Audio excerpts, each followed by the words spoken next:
Good afternoon, ladies and gentlemen. This is Nirav, the moderator for your conference call. Welcome to the Vodafone Idea Limited conference. For the duration of this presentation, all participant lines will be in the listen-only mode. After the presentation, a question and answer session will be conducted. Should you need assistance during this conference call, please signal an operator by pressing star then 0 on your touchtone phone. Please note that this conference is being recorded. We have with us today Mr. Akshay Mundra, CEO of Vodafone Idea Limited, and Mr. Murthy GVAS, CFO of Vodafone Idea Limited, along with the other key members of the senior management on this call. I want to thank the management team on behalf of all the participants for taking valuable time to be with us. Given that the senior management is on this conference call, participants are requested to focus to key and strategic important questions to make sure that we make good use of the senior management's time. I must remind you that the discussion on today's call may include certain forward-looking statements and must be viewed, therefore, in conjunction with the risk that the company faces. With this, I now hand the conference call over to Mr. Akshay Mundra. Thank you, and over to you, sir. Thank you, Nirav.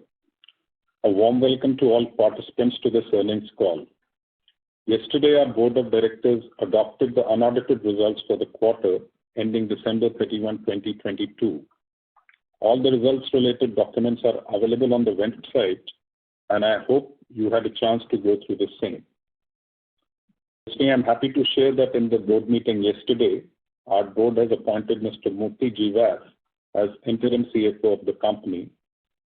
After a brief update on our strategic initiatives along with key highlights during the quarter, I will hand over to Murthy to share details on the company's financial performance. First of all, let me talk about the issue of equity to government towards interest related to deferred AGR and spectrum dues. In line with the reforms and support package for telecom sector communicated by government on September 15, 2021, we adopted for the upfront conversion of interest arising due to deferment of spectrum installments and AGR dues into equity. On February 3, 2023, Ministry of Communications passed an order directing the company to convert the NPV of the interest related to deferment of spectrum auction installments and AGR dues into equity shares to be issued to the Government of India. The total amount to be converted shares was rupees 161.33 billion. The process of issue of these shares to Government of India has since been completed. This conversion reaffirms government's commitment to implement the telecom reform package and to maintain healthy competition in the sector with free private players. Additionally, we have issued warrants to one of the Vodafone Group entities in July 2022 when they had invested rupees 4.4 billion into the company. Pursuant to exercise of option attached to the warrants, we have issued 427.7 million equity shares at an issue price of rupees 10.2 per share. With these equity issuances, the promoter shareholding now stands at 50.4% and Government of India shareholding at 33.1%. On the fundraising, the shareholder resolution approving the preferential issue of OCDs to American Tower Company India, one of the largest infrastructure service provider for the company, had lapsed as the allotment of OCDs could not be completed within the prescribed period of 15 days from the date of passing of the shareholders' resolution. Fresh approval has been given by the board for issue of OCDs amounting to rupees 16 billion, subject to approval of the shareholders, for which the AGM is scheduled for February 25. These funds will be mainly used to pay amounts owed to ATC India under the master lease agreements and to the extent of remainder for general corporate purposes. The engagement, cooperation and support through this transaction reflects ATC India's underlying confidence in the company and its funds. Both parties remain committed to develop a top-quality nationwide 4G and 5G network, as well as contribute towards India's digital transformation. Now moving on to our strategic initiatives. the first priority area for us remains focused investment approach. We continue to follow a focused approach biased towards our 17 priority circles, which contribute over 98% of our revenues. Over the last several quarters, our network investments have been impacted on account of liquidity constraints.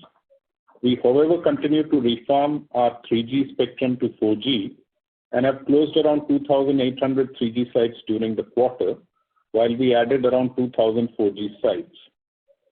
Even though our overall broadband site count has remained flattish compared to last quarter, our broadband coverage as well as capacity has expanded.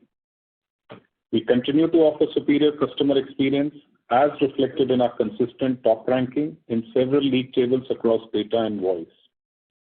We are the fastest 4G network in India as per independent third-party reports, and we have the highest rated voice quality in the country as per TRAI's MyCall app data for 23 out of the 26 months between November 2020 and December 2022.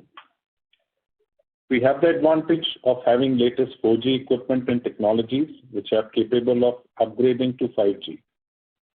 5G rollout has been considered as part of our overall CAPEX plan, and we continue to work towards rolling out 5G for our consumers, which can be executed quickly once funding is in place. In the meantime, we have live 5G clusters in Delhi and Pune, where we have partnered with various OEMs to test compatibility of available 5G handsets. Further, we are in advanced stages of discussion with various network vendors for finalization of our 5G rollout strategy. Moving on to the next pillar of market initiatives, our unified brand Vi continues to garner good reception, building brand affinity across all customer segments in the country. In a country which is passionate about cricket, we engaged with users through V20 Fan Fest and stayed one of the busiest rounds of the World Cup this season.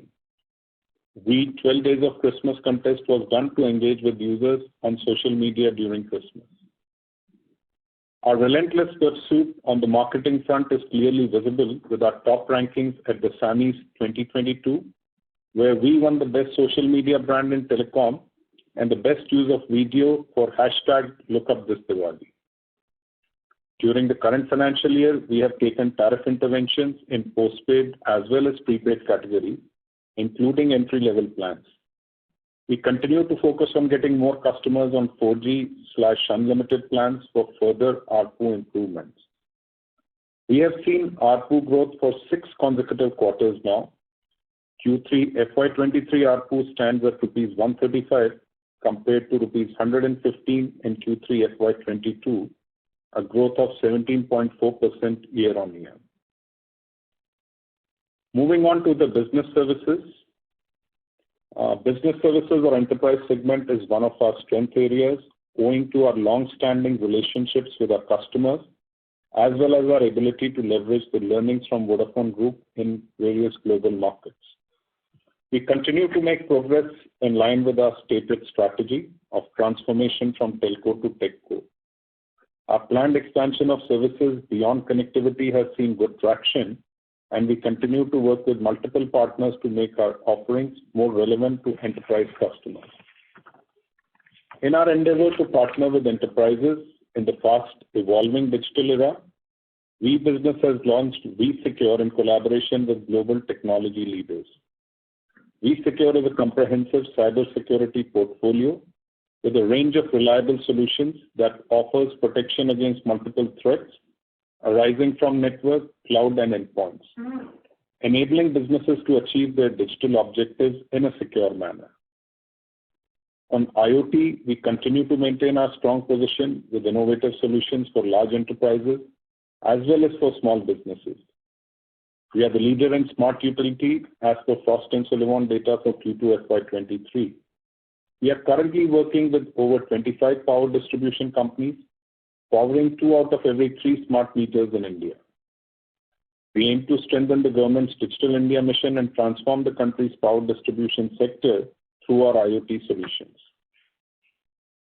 In line with our strategy towards innovation in IoT, we have recently showcased our industry-first IoT lab to test and certify IoT devices. Our IoT lab has been built in partnership with CDOT with an aim to simplify IoT solutions deployment and bring standardization and interoperability among IoT devices and applications as per one end-to-end standard in the country. As part of our strategy to transform from a telco to a techco, we continue to build our cloud portfolio. We are working on our cloud strategy through a combination of our own assets and strategic partnerships in order to accelerate digital transformation for enterprises. We continue to support SMEs and MSMEs in digital adoption, transforming their businesses and making them future ready with our Ready for Next program. Since its launch, Ready for Next has helped in assessing the digital needs of several thousand MSMEs in India, offering them the right set of solutions for their digital journey. We Business was recognized for Best Innovation and Creativity in B2B Marketing for Ready for Next at the Mint Marketing Awards 2022. In the growing hybrid working scenario, We Business plus mobility bundling solutions are enabling today's mobile workforce to connect, communicate, collaborate, and do a lot more with their postpaid plans. Bundled with benefits such as data pooling, mobile security, location tracking, and entertainment, We Business Plus provides superior customer experience with seamless and uninterrupted high-speed data. We Business is also an active participant in the fixed data connectivity business and continues to enjoy the confidence of some of the largest multinational and Indian organizations to connect their offices and various locations through its suite of ILL and MPLS or GMPLS solutions. We Business is also doing pioneering work in the space of private networks. Through our active and deep engagement with a large customer base, we aim to participate in building the private network infra in the country in a relevant manner basis customer needs. At CIO Choice 2023, We Business has been chosen as the preferred partner of choice for SIP-Trunk, for telecom carrier mobile access, for managed mobility services, for cloud telephony and telecom carrier international access, on the basis of an extensive pan-India CIO referral voting process that spans across industry verticals. The next strategic initiative is driving partnerships and digital revenue streams. We are aggressively executing our digital strategy through partnerships in our continuing journey of being a truly integrated digital services provider. Over the last several months, we have significantly expanded our digital portfolio with the addition of music, videos, gaming, jobs, education, and digital advertising, and we continue to add various features to our offerings. We are seeing strong growth on the music and movies and TV users on our platforms in the last quarter, with both showing strong growth sequentially. This is on the back of various curated content and events we created for our users. In order to drive deeper engagement on music, we had live music concerts for our consumers on Vi app, wherein renowned bands and artists like Indian Ocean, Sunidhi Chauhan, Euphoria, Sara Gurpal, and Mame Khan had performed. We continue to explore such relevant entertainment experiences for our users. On the video front, our strategy has been to provide curated premium content to our consumers. We continue to build partnerships with content producers to be able to deliver an enriching experience to our users. We have added multiple new partners in the past quarter to build on our content repository. As we speak, we are for the first time showing live T20 International League cricket on Vi app to our users on the back of a partnership with Zee. We have seen highest growth on our video consumers in the past quarter. One of our endeavor on digital is to read the emerging trends and build relevant propositions to be able to drive meaningful engagement and create opportunities for better monetization. Snackable content, as you all know, has been in huge demand, which is shorts or reels that consumers can consume on the go in a very little time. We have recently launched a new channel, Bytes, on Vi app in partnership with NDTV to provide quick bites of trending news and stories across sports, films, and lifestyle. As you would be aware, we had enhanced our gaming proposition with the launch of multiplayer games. On that front also, we continue to see strong growth. Overall, we've seen a considerable jump in overall minutes of engagement across video, music, and gaming in Q3 versus Q2. Our own ad tech platform, VAds, is helping us drive the monetization of our digital assets as we continue to scale our footprint and are now able to drive good demand. VAds is now empaneled with almost all the top media agencies, and we are part of the media plan for some of the big brands in the country. While we continue to drive demand from the large agencies and the big brands, our focus in the coming quarters is going to be on building a strong GTM for leveraging the smaller and emerging brands' demand. That is where we believe the VAds will deliver tremendous value. We will continue to have a disproportionate focus to build a digital ecosystem with our partners, enabling a differentiated experience for V users, which will help us to drive customer stickiness as well as provide incremental monetization opportunities. Moving on to the other highlights for the quarter, we continue to register improving 4G subscriber base for 6th quarter in a row, with 1 million 4G customers added in Q3. The 4G base now stands at 121.6 million. However, the overall subscriber base declined to 228.6 million versus 234.4 million in Q2 FY23. Despite the subscriber loss, we registered the 6th quarter of sequential growth with revenue for the quarter growing 0.1% quarter on quarter, and which now stands at rupees 106.2 billion. ARPU improved to rupees 135 versus rupees 131 in Q2 FY23. On a year-on-year basis, ARPU witnessed growth of 17.4%, aided by tariff hikes and subscriber upgrades. The overall data volumes were up 0.8% quarter on quarter, while on a year-on-year basis, the growth was 9.9%. We continue to see the increase in data usage per broadband customer, which now stands at about 15.1 GB per month.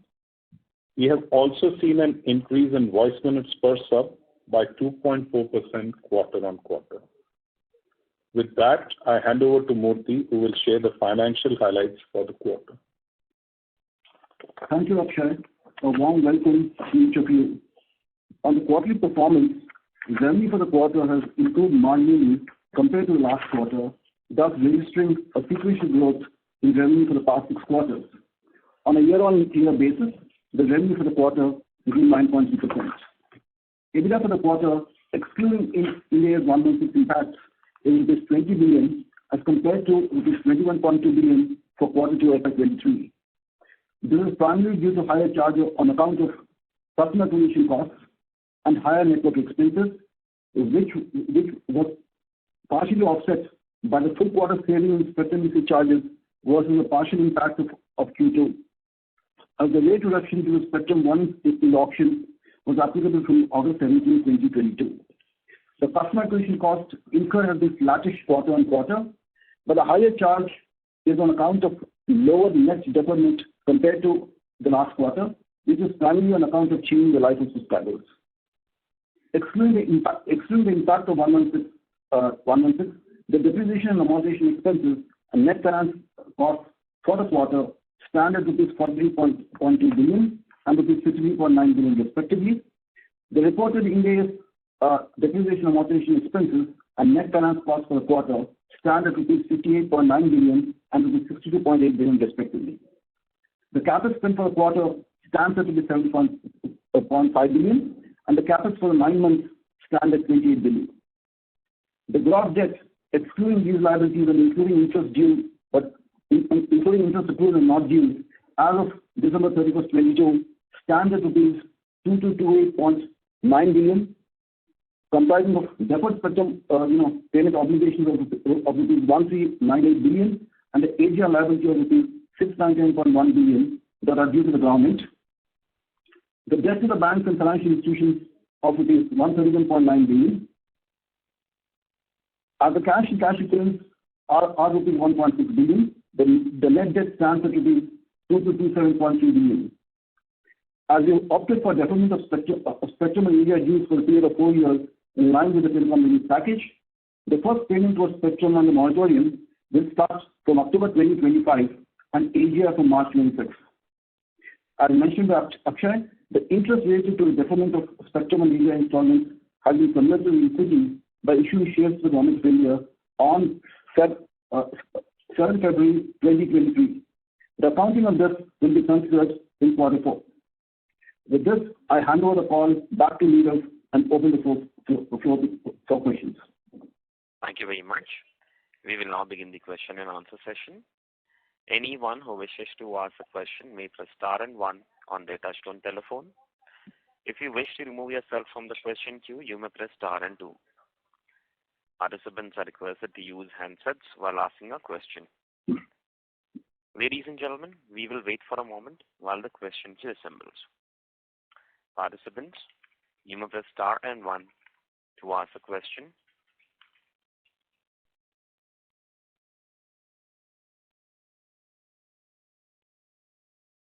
The first question is from the line of Vivekanand Subramanian from Ambit Capital. Please go ahead.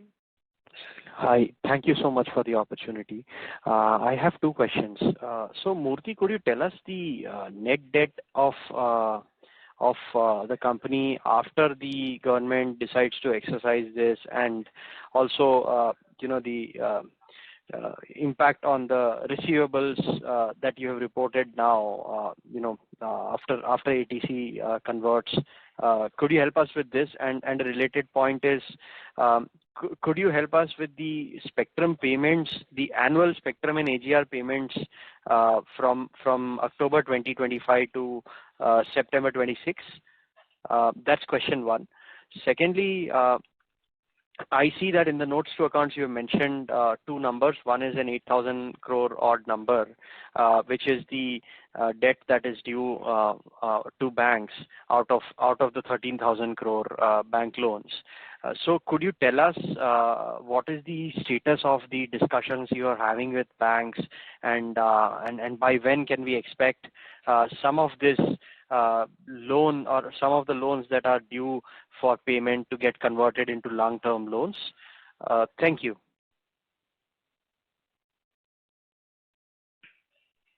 Yeah. So Vivekanand, hi. Your first question is with regard to the conversion, of government equity. And once that happens, then in that case, yes, as compared to the amount that we show on the balance sheet, there'll be initial reduction. Thereafter, it will be made up as the moratorium period, completes.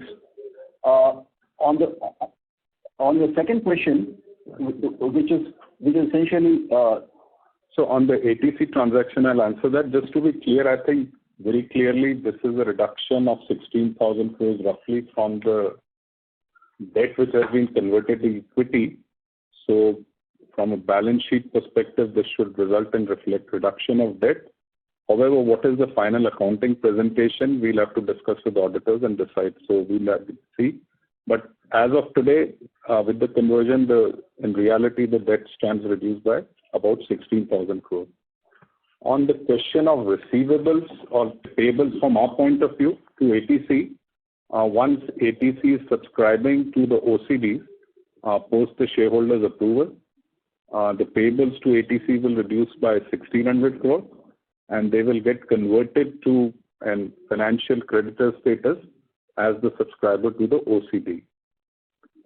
Your next question was relating to the dues to DoT post the moratorium period in the period October 25 to September 26.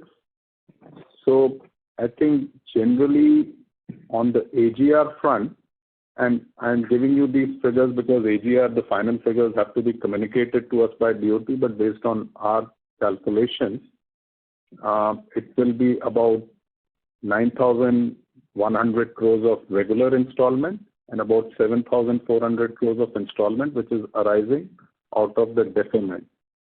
As far as the spectrum installments are concerned, it will be about 14,800 crores for the original installment and about 10,000 crores for the new installment stream, which is arising out of the deferment.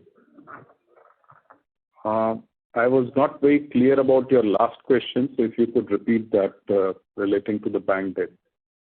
Sure. Thanks for this, Akshay. On the bank debt, you mentioned that there's 13,200 crore of bank debt, but you've also mentioned in the notes that around 8,000 crore is payable in the next 1 year. So could you help us what's the update on the discussions you've been having with banks on the deferment of some of this bank loan that is due in the next 12 months?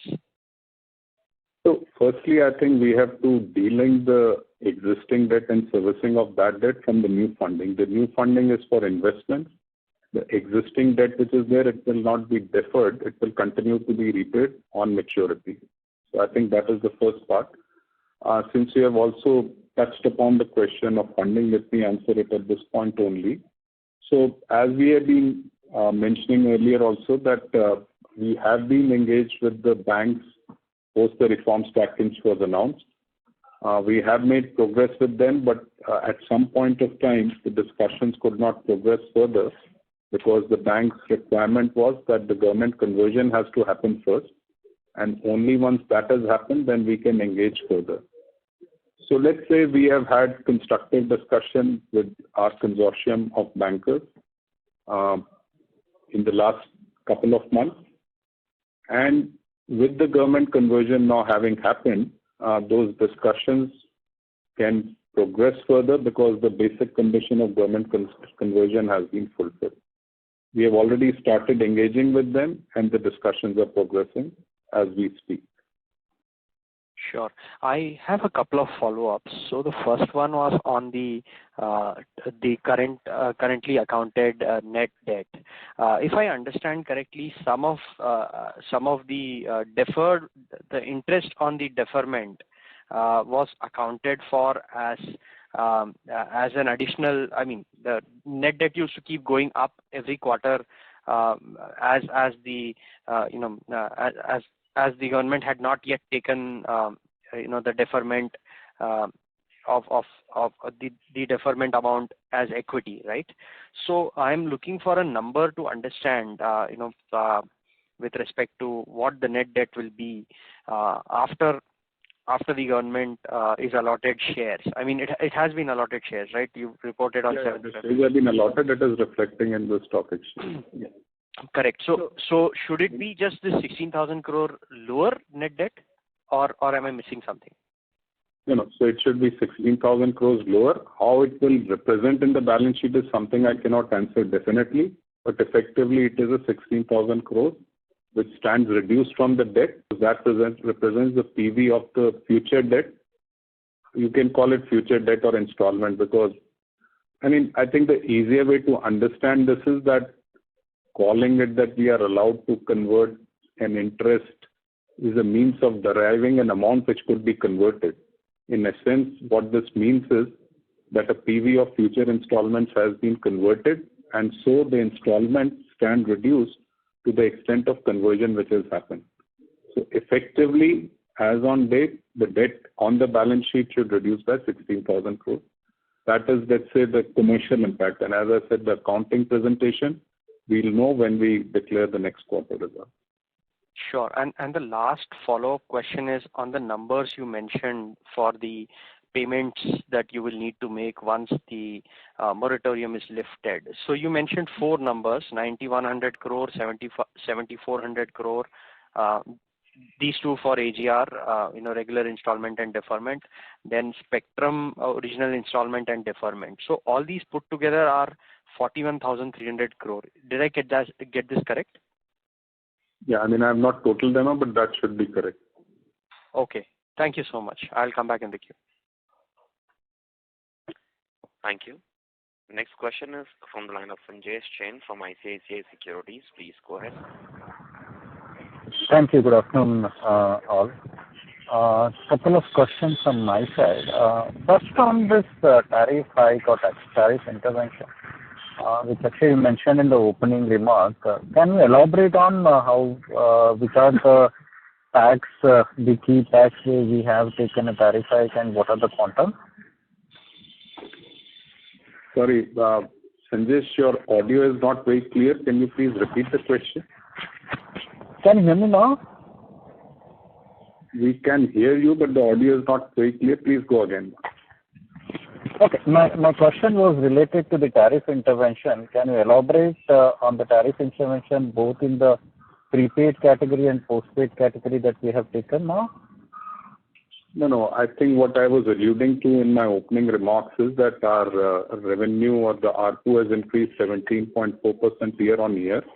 And the basis of that is, of course, the change in subscriber mix, accompanied by the tariff interventions that has happened over a period of time. I was not referring to a particular event, but as you would recall that in December last year, we had increased the tariffs. We have been increasing our entry-level plans where somewhere at 79, they were increased to 99. Then there was a further intervention where the offering on the 99 plan was revised in the end of June. There have been some interventions which have been done on the IoT front. There have been some interventions which have been done on the postpaid front. So I was basically referring to the multiple interventions which have happened over the last year or so. Got it. Now, I was more interested because one of our peer has taken a minimum tariff hike from 99 to 155. While we are still at 99, any thoughts there? How are we looking at? Are we monitoring the data? How should one read that? So, firstly, I would not call it a tariff hike. It is basically taking away a particular product which increases the entry level price for any subscriber who wants to subscribe to their services. It is not a tariff hike in that sense. We just wanted to have that clarity for everyone. In terms of our thinking on this, I think we have to, firstly, we are evaluating this, and as you are also aware, this was earlier done in 2 markets where we have some trends available, and in the remaining markets it has just been done, so there is no data available as to say what is the impact. In the first round where this was done in 2 circles in one of the markets where we have a significant presence, we have seen different and improved trends in that market in our subscriber trends relative to the rest of the market. So there has been benefit to us in terms of the overall movement of subscribers.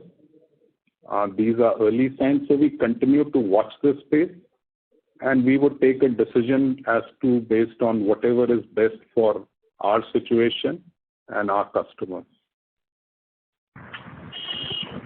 Got it. Second question is on the subscriber decline. 6 million subscribers decline each quarter. We are not able to hear you at all, so if you are at a place where there is disturbance, I think you'll have to find some solution to that. Is it too much of disturbance? I'm actually traveling. Let me call back. Let me come back with you.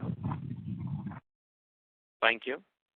Next question is from the line of Vibhor Singham from Nuvama Wealth. Please go ahead. Yeah, hi. Thanks for taking my question. Just basically wanted to do a bit further on Vivek's question. So if I understand it correctly, the 15,100 crores is the net present value of the interest that has been deferred for the 4 years period provided by the government in the September 2021 reforms. So if I understand it correctly, part of that interest would already have accrued and probably would already be sitting on our balance sheet. But the remaining part, let's say for the 2.5 years of interest, would not be there on our balance sheet. So is my understanding correct that out of the 15,100 crores, there would be some part, let's say, 35, 40%, whatever, that debt would be there in the balance sheet as of now, which would basically get knocked off because of the equity issuance, and the remaining interest will be accrued over the next 2.5 years, and that will basically get removed from the amount that has been issued to the government. Okay, let's say the simpler way to understand this is firstly this value of 16,100 is the PV as on 10th of January. which was the date when we had exercised the option. Now, Got it. I think, as I said earlier, 16,100 to say it is a means of calculating. If you were to look at it simply, if this conversion had not happened, the debt which was there on our balance sheet would have continued to accrue interest on a regular basis. And after the moratorium, we would have been paying installments at a certain rate. As of 10th January 2022, this debt stands reduced by 16,000, although the conversion is happening now, so the impact of that will given now. And in effect, what is happening is that to the extent of the installments that have been deferred, the principal value of these installments will remain the same after a period of 4 years roughly. And that is in essence what has happened is that because the interest is converted, while this will continue to accrue interest, but in effect, the installments would be calculated as if the principal is the same as on 10th January as after the moratorium. So simply stated, the way to understand this is that you forget whether this is interest or not. As on 10th January 2022, 16,000 crores of debt has been converted, and assuming the conversion had happened on that date, with that reduced debt, the interest accrual will continue to happen on the rest of the amount. If your question is specifically that is part of this interest accrual already reflected in our balance sheet, so it is right that from 10th January, which is the PV date calculation of last year, till 31st December, the interest accrual is already reflecting in our balance sheet. Got it. Yeah, sure. I think that was the clarification that I was looking for. So thanks a lot for that detailed explanation. Also, just to dwell a bit further on, you mentioned the four items, those will be due once the moratorium period ends, the total of which comes out to 41,300 crores. So, I mean, that given, even if, let's say, by then we are able to take decent tariff hikes and there is a growth in ARPU, that appears to be a significantly high number, given whatever the cash flows that we are currently generating and probably likely to improve in the next 2 to 2.5 years as well. So, let's say, for example, we are looking at an investor at this point of time. Would our strategy be to prepay some of these liabilities so that our annual payment liabilities reduce to an extent to be able to match their cash flows? What is the thought process that we are just doing around at this point of time regarding those specific liabilities which come due in FY26? No. So really speaking, whether I prepay or I pay later, ultimately it doesn't change my liquidity profile. I think we have no intention to prepay anything out of this because we would want to use whatever liquidity is available with us to make the investments. So I think there's no question of prepayment. Just for the sake of completeness, I would say that there are installments which were 14,800 of the regular installment. What I did not include there was about 1,700 crores of the 5G spectrum installment, which will get added on to that. So that 14,800 would actually become 16,500 crores, which is the regular installment unrelated to the reforms package. And 9,100 crores roughly of the AGR is again an installment which is independent of the reforms package. The other two installments of 10,000 on spectrum and 7,400 of AGR or 17,400 and all is a deferred amount out of the reforms package. As you would have seen that the reforms package also provides that these installments can be converted to equity and that judgment can be made for each and every installment independently post the moratorium period. So when one looks at these installments, these have to be seen a little differently. One is the regular stream of installments. Second is the installments arising out of the deferment, which are governed by the reforms package, and they may have a somewhat different implication going forward. Got it. That was very helpful. Thank you so much. Thanks for taking my question, and I wish you all the best.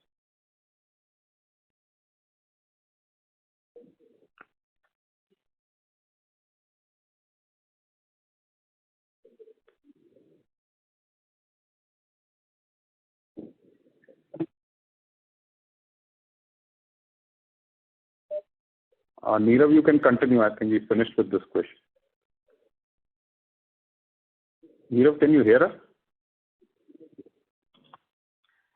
Sir, can you hear me? Yeah, we can. Yep. The next question is from the line of Kunal Vora from BNP Paribas. Please go ahead. Yeah, thanks for the opportunity. My first question is on 5G. What proportion of your customers are currently using 5G devices, and have you seen any change in the churn in those customers? And also, how do you see any risk as competition ramps up 5G coverage by end of 23? Kunal, thanks for the question. I think the specific data on 5G or what is happening on the 5G churn, I think we are not giving that. But what I can say is that we are in early stages of the 5G deployment, and there is no change in the overall trends that we see in terms of the subscriber movement in different categories. We continue to watch this space, and it is important. 5G is an important development. In terms of, as I mentioned in my opening remarks, 5G is a part of our plan. It is clear that we will be starting a little late compared to the competition. But I believe that 5G is evolving. Also, we believe that while 5G offers much better speeds, really speaking from a consumer perspective, that speed differential, if you measure on a speed test, it is visible. If you just try to see your experience, it is not very different. So it will happen at a pace. It will also require some ubiquitous coverage on 5G.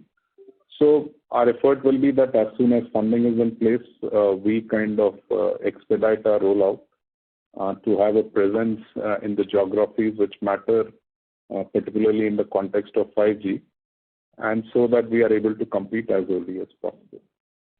Okay. Thanks for that. The second question is on postpaid. Your subscriber base seems to have increased. We've seen proportion moving up from about 8% of customers to almost like 9.6%. What's driving this? Is it M2M or is it enterprise customers? So where are you seeing the postpaid growth? Okay, so I think the growth is significant change may be happening primarily from the M2M segment.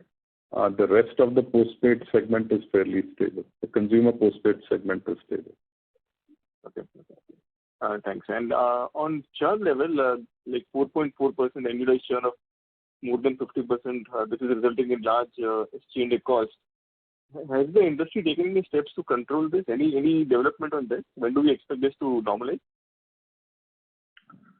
So I think one is it an industry thing, so everybody in the industry has to do it. But I can tell you that we have taken, there are two parts to this if I were to take some time to explain this.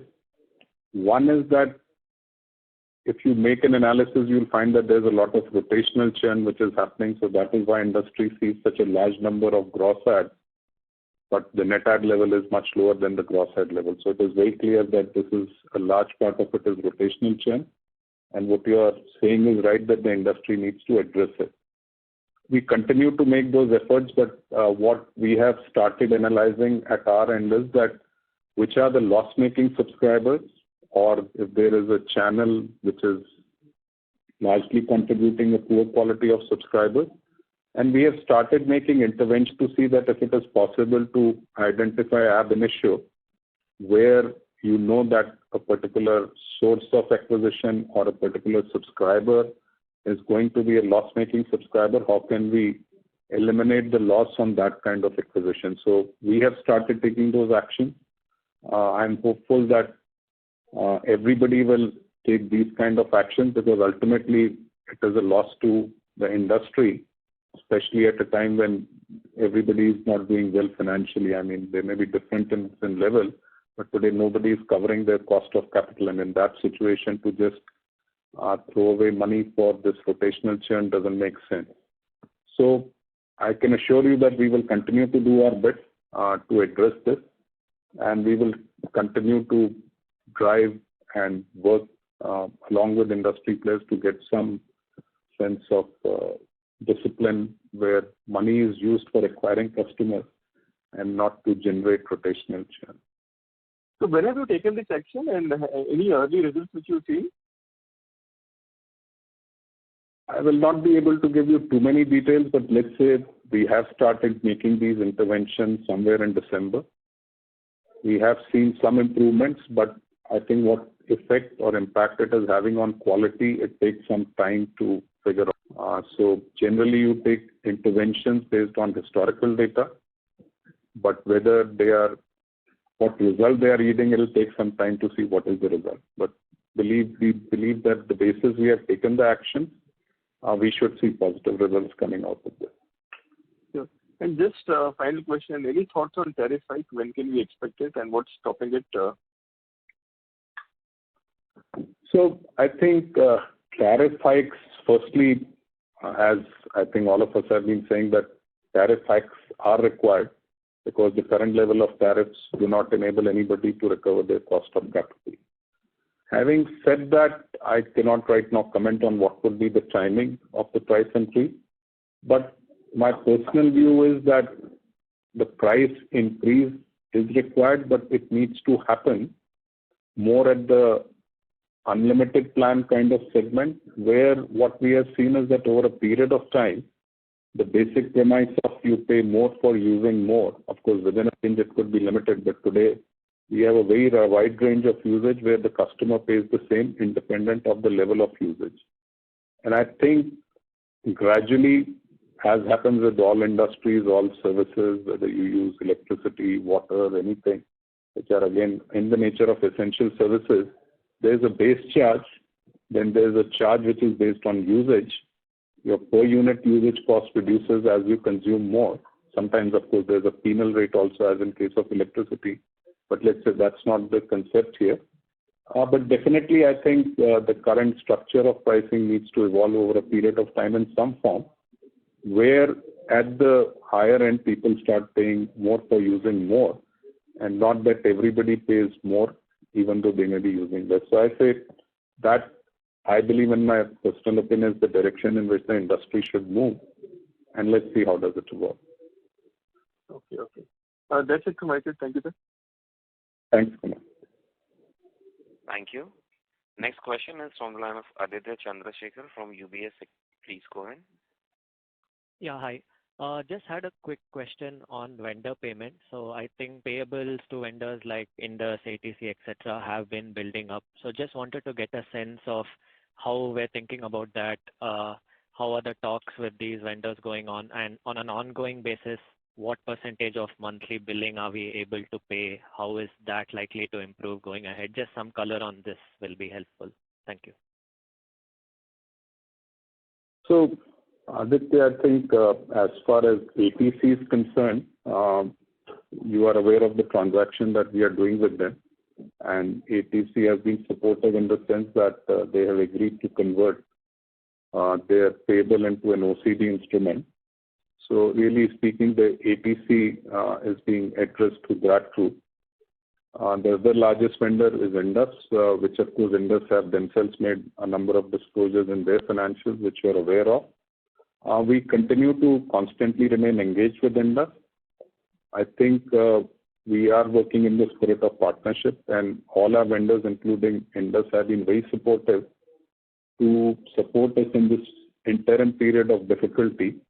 It is very clear that we need to get funding to be able to make investments and improve our operational cash flow, to be then able to improve our vendor payment situation. So the way we look at this is that currently we are prioritizing all payments which are essential for the continuation of operation. And beyond that, as we get the funding and start incurring and making investment, and as we see cash generation from operations going up, that would be the basis of our starting to clear the backlog. But our endeavor is that till we get to that point with the funding in place and the capex then not being dependent on operational cash flow, we can then start to gradually unwind the payables which have accumulated until now. Got it. And secondly, just a quick one on the government side.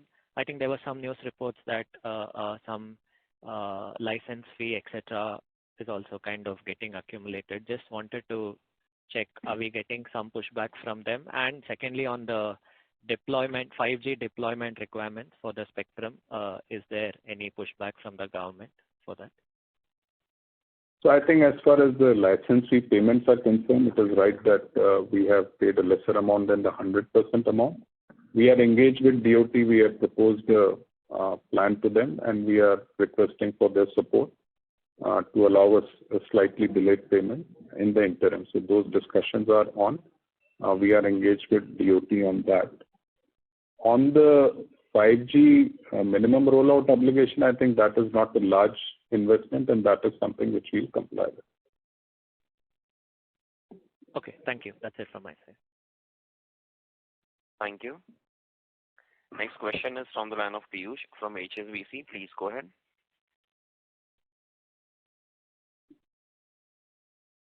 Yeah, hi.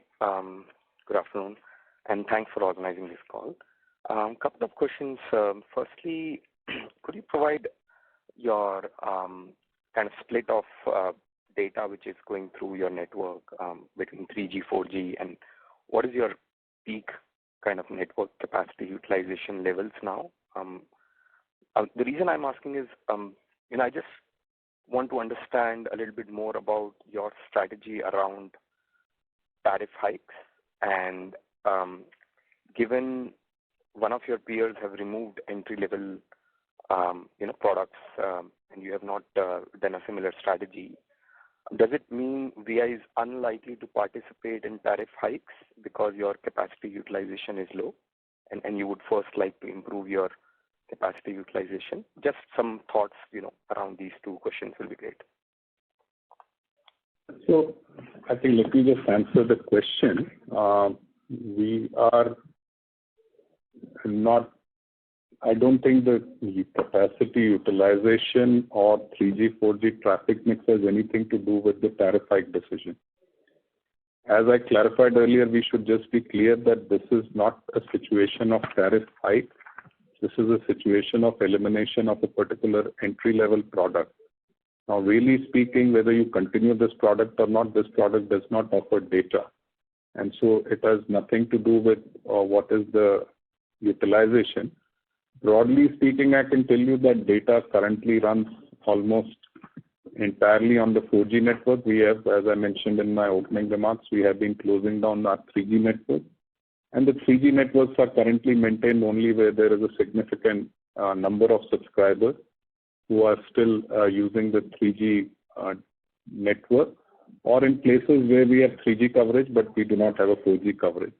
Otherwise, anywhere where we have 4G coverage and we have 3G sites, gradually we are winding up. So really speaking, 2G can hardly carry any significant data, and 3G is something which we are winding down. So no correlation between the traffic and the tariff-related decision.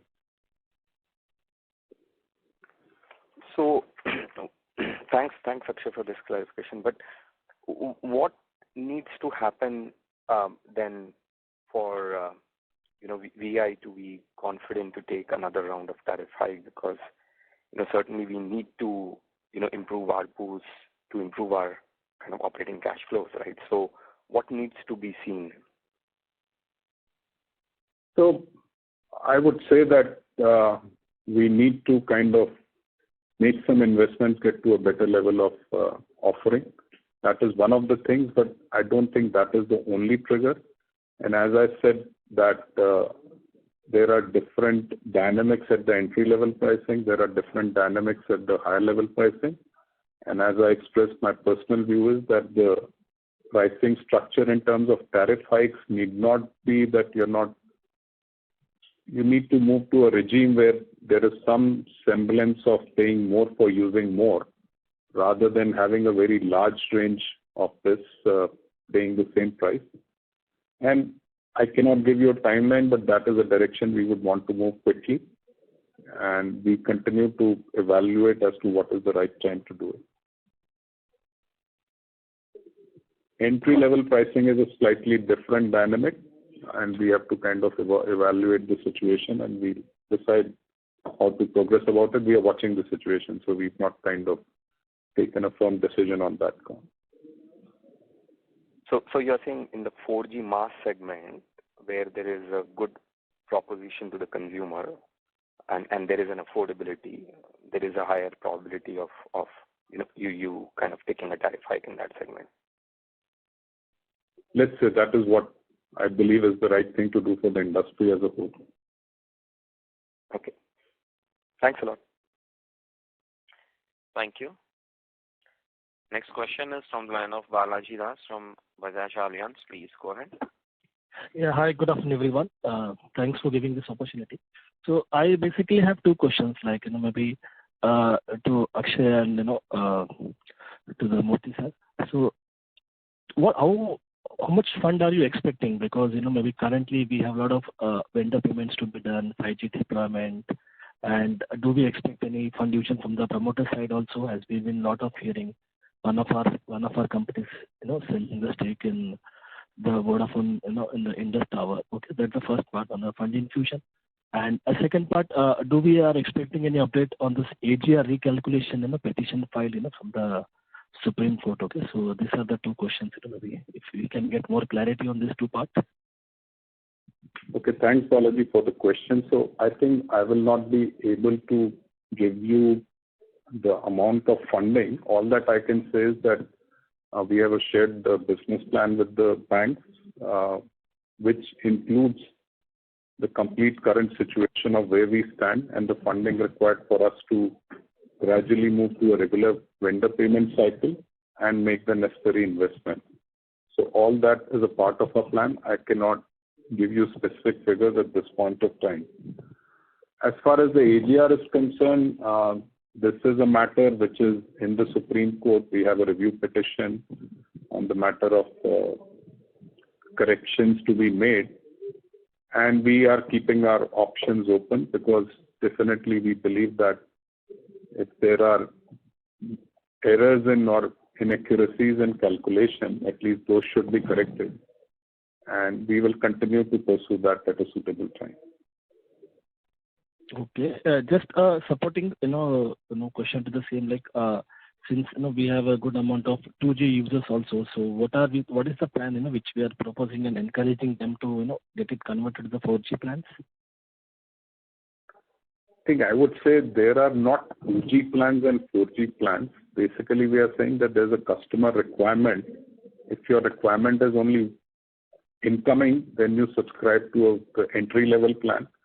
If your requirement is primarily voice, but a large quantum of voice, then you subscribe to what we popularly refer to as unlimited voice plans or ULV plans. And if you need data along with unlimited voice, then you subscribe to what we refer to as ULD plans.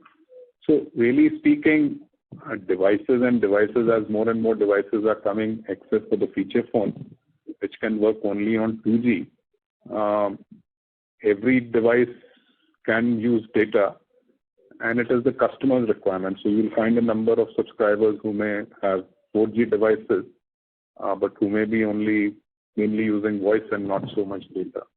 So I would just describe it as to look at us from what is the consumer need, devoid of the device itself, and we continue to address what the customer requires.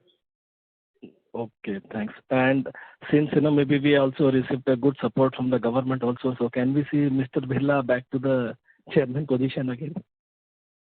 I think that is a question which I cannot answer. I'm not qualified to answer. Okay, sure. Thanks for answering all my questions. Thank you. Thank you very much. Ladies and gentlemen, we'll take that as the last question. I now hand the conference over to Mr. Akshay Moondra for closing comments. Yeah, thanks, Neerav, and thanks to all the participants for joining this call, asking us the questions and giving us an opportunity to answer your queries. We have reported 6 quarters of sequential growth in several key metrics, including ARPU and 4G subscribers. We remain focused on providing superior data and voice experience and are building a differentiated digital experience, adding several digital offerings in the recent months. We have issued equity shares to the government consequent to conversion of the interest related to deferment of AGR and spectrum dues. The transaction with ATC clearly reflects the relationship that the company shares with one of its key vendors and their belief in long-term prospect of the company. With these positive developments, we continue to remain engaged with our lenders for further debt fundraising, as well as with other parties for equity or equity-linked fundraising, to make the required investments for network expansion and 5G rollout to compete effectively. We have been improving our performance in the last 6 quarters with limited investments, and we are confident that with the investments coming on stream, we will be able to make more meaningful improvements in our overall performance. Thank you once again for joining this call. Have a good evening. Thank you very much. On behalf of Vodafone Idea Limited, that concludes this conference. Thank you for joining us. You may now disconnect your lines. Thank you.